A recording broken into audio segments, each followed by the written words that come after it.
کتے شیطان ہزار پھرتے ہیں. تو خادم حسین کے سامنے بڑا پیارا فرمایا, انہوں نے کہا یہ شعر ہی پڑھیا کرو کہ تجھ سے کتے ہزار پھرتے, کیونکہ اسی کا تو مول پڑا تھا ادھر, اسی لفظ کا تو مول پڑا تھا. کہ جب دیکھیں نا قیمت ہوتی ہے, ہر بات کی قیمت رکھتی ہے, ہر عام چیز کی قیمت نہیں رکھتی, خاصوں کی قیمت رکھتی ہے.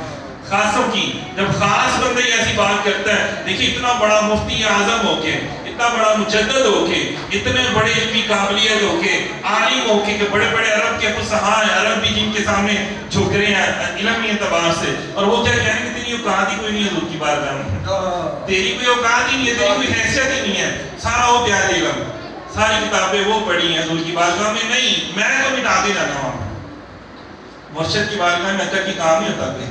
وہاں پہ کوئی علمی کام نہیں ہوتا, وہاں پہ اپنی میں کو مٹا کے مرشد کی بارگاہ میں جانا ہوتا ہے. اور مرشد اعظم سیدنا سید الانبیاء ہیں, میرے آقا علیہ السلام ہیں, امام الانبیاء ہیں. تو پھر کیا ہوا کہ جیسے ہی یہ شعر بولا, میرے آقا نے اپنا دیدار عطا فرما لیا, اور مشہور کر دیا نا, دنیا میں مشہور کر دیا. آپ نے کہا تھا کوئی کیوں پوچھے, تیری مات رضا